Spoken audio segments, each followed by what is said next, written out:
February 2003.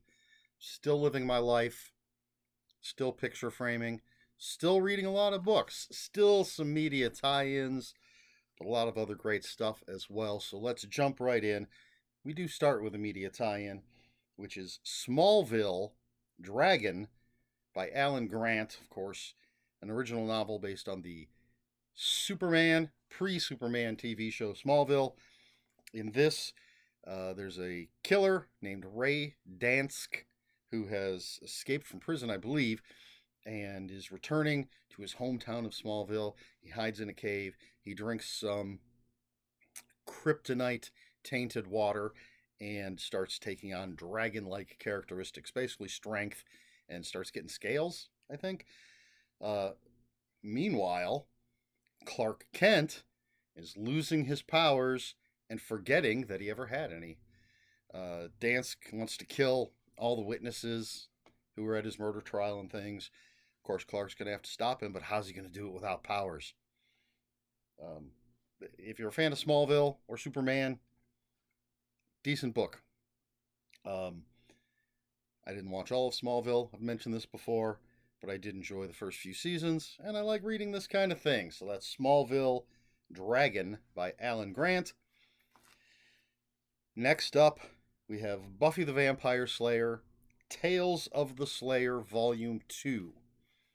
I don't have any edited or written by. It's an anthology with, well, tales of different vampire slayers throughout the ages, bookended by stories about Buffy, but it also includes, let's see, a slayer in Japan in the year 980.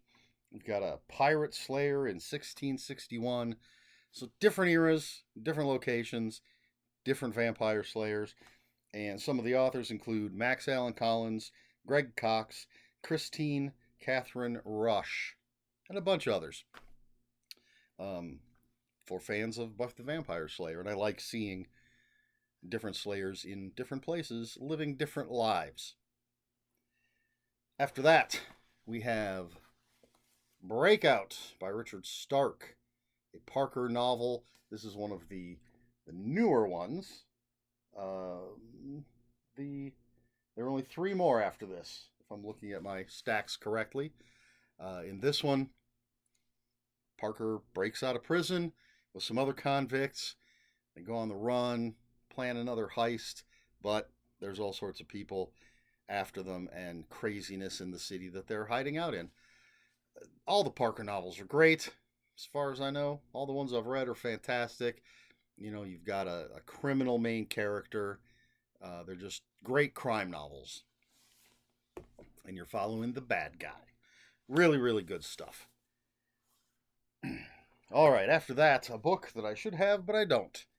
And this is A Fine Dark Line by Joe R. Lansdale. And let's see, what do I have written down?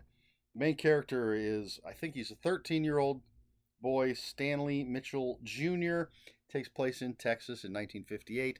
And Stanley finds a bunch of love letters and decides to figure out who these people are that are writing these love letters, and ends up digging into a double murder and all sorts of shenanigans. A coming of age story by Joe R. Lansdale. You know it's going to be good. I followed that up with some nonfiction. The Science of Vampires by Catherine Ramsland, PhD. And this is, a nonfiction book, and the author looks at the history of vampires, you know, in fiction, obviously, but also sort of the science behind some of the ideas in vampire fiction, as well as the psychology of people who are, I'm using the term obsessed with vampires, you know, the blood drinking clubs.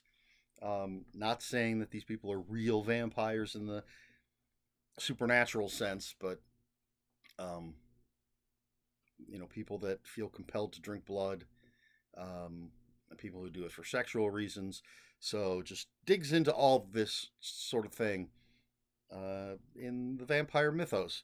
I always enjoy these types of books. The Science of Vampires by Catherine Ramsland, PhD. Next up, a book that I do have, but it's buried and I didn't feel like digging it out. Hellboy, The Bones of Giants by Christopher Golden. I had a weird moment when I was looking this up on Amazon because I found the title, Christopher Golden, Mike Mignola, and clicked on it, and it was a comic book. It's like, why? I wouldn't put a comic book in here. Watchmen is the only time I ever did that. And then I noticed in the description it said based on the novel, so I had to go back and find the novel. Haven't read the comic, have read the novel, and in this, Hellboy is in Sweden and finds this giant, well, this big, not giant, but this big iron hammer that ends up melding to his red right hand. And so he's dealing with that, and he's having visions of a life that he never lived, and he has to deal with possibly the return of frost giants. So all sorts of crazy stuff going on. Really like the character of Hellboy. Really like the Hellboy novels. That's Hellboy, The Bones of Giants by Christopher Golden. Then we have Clan Lasombra Trilogy, Book 1, Shards by Bruce Bough, B-A-U-G-H, Buff. Anyway, this is obviously the first book in a trilogy, Clan Lasombra, from White Wolf Publishing, The World of Darkness, Vampire, The Masquerade role-playing games. In this, our main vampire is Lucida, and she ends up with her sire, the guy that turned her, ends up dead, somewhat through the machinations of Lucida. And so she just, now that she's out from under his thumb because he was a tyrant, she just wants to live her life as a vampire, but her unlife as a vampire. But the clan thinks she's a killer, and so she's not getting a moment's peace. Where is this story going to go? We're not going to find out in this video. But that's Clan Lasombra Trilogy, Book 1, Shards by Bruce Bough. And wonderful cover on the book, and a lot of fun to read. Now, we're going to get into some stuff. Next up, another nonfiction book. This is Confessions of a Dangerous Mind by Chuck Barris. Nonfiction fiction. Chuck Barris was the host of The Gong Show, and he created other TV shows like, I think, The Dating Game, maybe Match Game. And this book originally came out in 1982, and then was out of print for a long, long time until it was made into a movie, came back into print. And it's an autobiography of Chuck Barris and his time creating TV shows, hosting TV shows, dealing with Hollywood and all that. But he also claims that he was an assassin for the CIA. And when he would be traveling the world, scouting locations to send people from the game shows, when they won, got to go on a vacation somewhere exotic, what he was actually doing was going on assignments from the CIA and killing people. Absolutely fantastic book. It's a good movie too, but the book is incredibly entertaining, and picking out basically, I guess all the Hollywood stuff is pretty much true. It's just the CIA assassin stuff that may or may not be true. Who knows? Confessions of a Dangerous Mind by Chuck Barris. Highly recommend this book. And after that, I read Choke by Chuck Palahniuk, or however you pronounce his name. The main character in this is Victor Mancini, and he works in like a colonial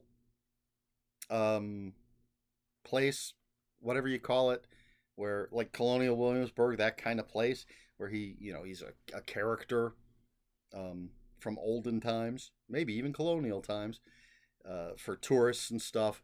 He and his friend work there. He has a mother who needs taken care of. It's expensive.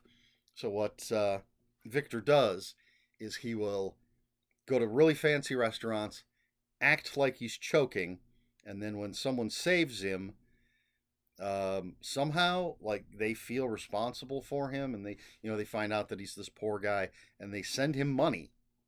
So he just keeps going to these different restaurants, keeps fake choking, and keeps getting money from strangers. And so this is all about his life, um, taking care of his mom, and lots of flashbacks. Just really, really interesting book. I enjoyed this very much. I really need to read more Chuck Palahniuk. There's a point where I stopped. It might have been with Choke being the last one I read. I need to catch up on all his other stuff. Now, for an interesting coincidence, in my opinion, I read two books in a row, Confessions of a Dangerous Mind and Choke, that were both made into movies that starred Sam Rockwell. And I had to check and see if this was a coincidence or something I planned, because sometimes I'll do that. I'll, say I read Confessions of a Dangerous Mind, and I read it because of the movie. And I was like, oh, Sam Rockwell. Hey, he's also in this movie based on the Chuck Palahniuk book. Maybe I'll read that now. But that's not the case. It's just a coincidence because the movie Choke didn't come out till 2008. So, just a weird little thing. Two books in a row, both made into movies, starring Sam Rockwell. There you go. It's all part of God's plan. Anyway, next up I read Wake Up Little Susie by Ed Gorman. This is the third, allegedly, Sam McCain mystery.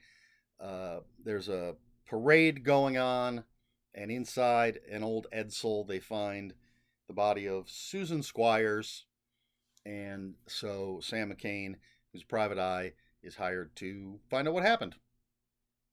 And so Ed Gorman, great writer, writes good mysteries. This is a music-themed mystery series. As you can tell by the titles, I'm not going to go back, and I've talked about some others. Maybe you'll remember them, maybe you won't. But all the titles in the series, book titles, have are song titles as well. Lots of sort of historical name dropping and things. But just fun Ed Gorman written mystery. Wake Up Little Susie by Ed Gorman. The penultimate book that I read in February of 2003 was Bones of the Earth by Michael Swanwick. And this is a science fiction story. We have a paleontologist named Richard Leister, and some guy comes to his office with the chance of a lifetime. And he has a cooler with a very fresh, I think it's Triceratops head, inside it. And he basically says, hey, time travel. Do you want to study dinosaurs in their natural habitat? What paleontologist wouldn't want to do that? So now you've got people time traveling back to the different times of the dinosaurs, studying them. The time travel comes from somewhere in the future. We're not supposed to abuse it, but there's also terrorists who, sort of fundamental terrorists, who believe the Earth is only 6,000 years old, and so they're trying to mess with the people that are time traveling, trying to prove that they're actually not going back any further than 6,000 years. And so you got all sorts of stuff going on, adventures in dinosaur times, dealing with these fundamental terrorists, and trying not to piss off the benefactors who will, if they don't like what's going on, they're going to basically take away their toys and wipe out everything that happened from that point that we got the time travel. It's an interesting book. If you're into dinosaurs, if you like Jurassic Park kind of stuff, but a little extra layer of time travel, Bones of the Earth by Michael Swanwick. And finally, the last book that I read in February of 2003 is The Psychology of the Sopranos by Glenn O. Gabbard, MD. It's a nonfiction book.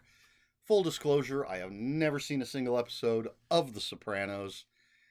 And but regular viewers know I like these sort of pop culture things mixed with philosophy. We're really going to get into those eventually, philosophy and pop culture. But I was also, when I was going to school at Bowling Green, I was a double major in philosophy and psychology. So, psychology of The Sopranos seems really interesting to me. And this is um, this doctor talking about basically three things: the psychology. Well, let's start with how psychology is depicted in the TV show The Sopranos. Because the elevator pitch, as I recall, when the show first came out, was a mobster is going to a shrink. Shenanigans will ensue. So he talks about how psychology is depicted in the show. He talks about his views of the psychology of the characters in the show, but then he also talks about the psychology of fans of the show, observing, how people react to the show and how fans talk about the show. He delves into sort of their psychology as it pertains to the show. So even though I'd never seen the show, I found this really, really interesting. And that's it. That is everything that I read in February of 2003. We're just chugging along. We're only 21 years away from finishing out this list in this video series. Um, so, question for this video. Do you think Chuck Barris was a CIA assassin? Uh, I don't think there's anybody that actually thinks that, but there's always that tiny little possibility. Have you seen the movie? It's Sam Rockwell, um, Julia Roberts. I don't remember anybody else that's in it. I found it really entertaining. The book is really entertaining, and I think it's crazy that anyone would think that he was actually a CIA assassin. But does the CIA does stuff like that, don't they? Doesn't the government have killers on the payroll? Do you believe that? Or do you believe we don't do that sort of thing? We don't get up to those sorts of shenanigans here in the United States. Um, let's just talk about Chuck Barris. Do you remember the Gong Show and the dating game and match game? Um, do you think he could have been a CIA assassin? Do you think the CIA has assassins? What do you think? Let me know in the comments below. If you have any comments, questions, or corrections, please put those in the comments below. Comments are open for spoilers. Just post a spoiler warning. I try to be polite here on my channel. Please like, share, and subscribe, all the usual YouTube stuff. And if you care to follow me on other social media, maybe someday I'll start putting these links down in the description, but it's not going to be today. But if you care to follow me on other social media, my Twitter is at Ronan5757. On Instagram, where I post pictures of books, comic books, board games, and fuzzy animals, it's Eric Smith 5757. That's Eric with a K, ERIKSMITH 5757. On Blue Sky, I am at EL Smith. That's all I have for you this week. So until next week, read more books.